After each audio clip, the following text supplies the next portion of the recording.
Buenos días, a continuación con mis compañeros Felipe Bernal, Fabián Ramírez y Mayra Cadena, haremos la presentación de nuestro dispositivo, el cual es un litotriptor Compact XL de tipo extracorpóreo. Iniciaremos hablando acerca de la descripción de este equipo, el cual es un equipo utilizado para la eliminación de cálculos renales y biliares, que tiene las siguientes características como un sistema de focalización, una tecnología de choque piezoeléctrica. Dentro de su funcionamiento, a grandes rasgos, permite la implementación de ondas de choque que permiten romper cálculos en pequeños fragmentos para luego ser eliminados por medio de la orina o bilis. En cuanto al tipo de tecnología, tenemos que este equipo emplea onda de choque piezoeléctrica y emplea materiales como cristales de cuarzo, de titanio u otros elementos para generar unas ondas de alto voltaje eléctrico. En cuanto a los componentes del equipo, tenemos el generador de ondas de choque SWAG, tenemos una unidad de control para las ondas de choque, tenemos una mesa de tratamiento donde pues, se ubica el paciente, tenemos sistemas de reproducción de imágenes que se utilizan en paralelo con el equipo y consumibles como lo son el electrodo y la membrana flexible. En el uso del litotritor tenemos una serie de pasos, las cuales consisten en el primer paso es la preparación del agua. Se debe preparar 8 litros de agua destilada con una solución salina. Estas se deben mezclar y se deben insertar en el tanque del SWAG. Esto tarda de 10 a 15 minutos. Se debe verificar si no hay fugas de agua y además se sacan las burbujas terminando este proceso. Se debe siempre hacer las pruebas de fuga de la membrana de la onda de litotritor y de la onda de choque. Se instala el litotritor del lado de la mesa donde se vaya a generar el impacto al paciente para tratar las piedras en las vías urinarias o en las vías de los riñones. Se debe instalar también la unidad de fluoroscopia. Esta se instala perpendicular al SWAG. Además, se debe focalizar el tubo de rayos X. Debe estar próximo debajo del apuntador focal del SWAG. Por último, se debe calibrar el brazo en C del litrotitor. Para esto se debe calibrar en cero para que no genere oscilaciones y balanceo durante la intervención.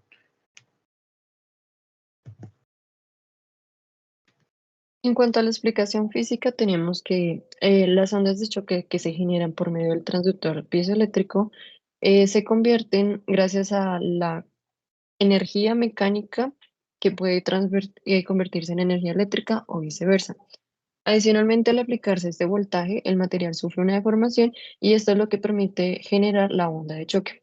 Como consecuencia, esta onda de choque se va a producir y propagar por medio del tanque de agua gracias a sus propiedades y vamos a implementar posteriormente un sistema de lentes acústicas, las cuales nos van a permitir refractar la onda a la zona en donde se debe eliminar o fracturar el cálculo. Este fenómeno a grandes rasgos se conoce como efecto de cavacitación. En cuanto a la explicación matemática, tenemos las siguientes ecuaciones que permiten modular la propagación de las ondas. La de la mano derecha se encuentra a nivel diferencial. Y por último, la explicación mecánica es modelar el efecto de cavacitación. Entendamos que este efecto lo que hace es someter una presión estática de un líquido, reducirla por debajo de la presión del vapor del líquido y como consecuencia nos vamos a generar las formaciones de pequeñas cavidades llenas de vapor en este medio. Y esto nos va a generar después la fractura del cálculo. En cuanto a los parámetros de medida del equipo, cambian de acuerdo al tipo de generación de onda de choque.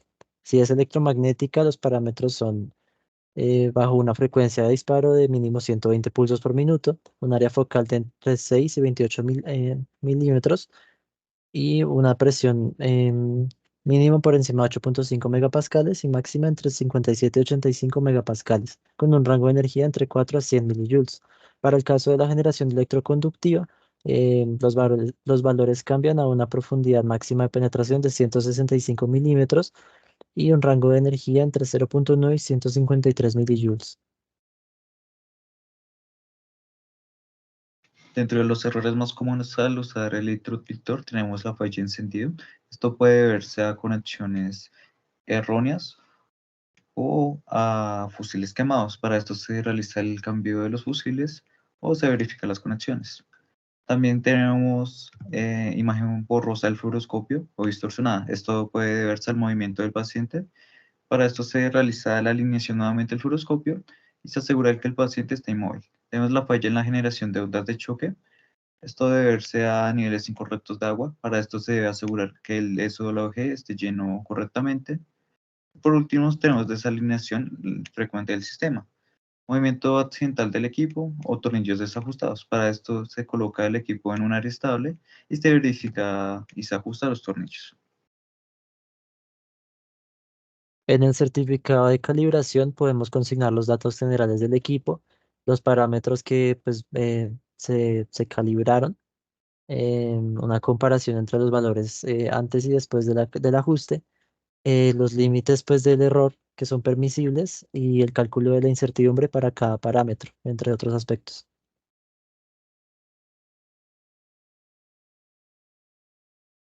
Para agregar a la información que nuestra compañera nos mencionó, en el proceso de metrología, dentro de las variables que tenemos que medir, también se debe mencionar la frecuencia de las ondas de choque y la focalización de las ondas de choque, entendiendo que se debe comparar lo que es la precisión, la resolución y el rango. También se evalúan lo que son las condiciones ambientales, entendiendo la temperatura, la humedad y las vibraciones. Y continuando en los instrumentos de medición, se usarán lo que son los calibradores de presión, precisamente para medir que el rango es el adecuado en cuanto a las ondas de choque. Asimismo, se emplean los osciloscopios para evaluar la frecuencia de estas ondas. Y por último, tenemos lo que son los equipos utilizados en el proceso de metrología, como lo es el calibrador de presión acústica, el analizador de espectro, el sistema de medición de focalización acústica y el calorímetro acústico.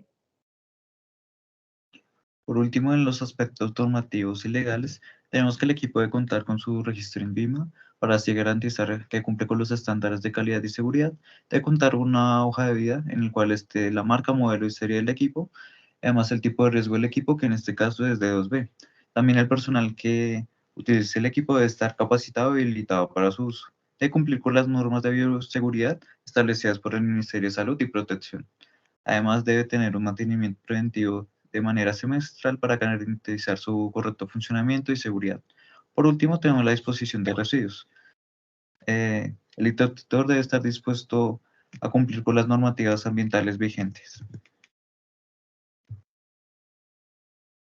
Por último, la bibliografía. Muchas gracias por su atención.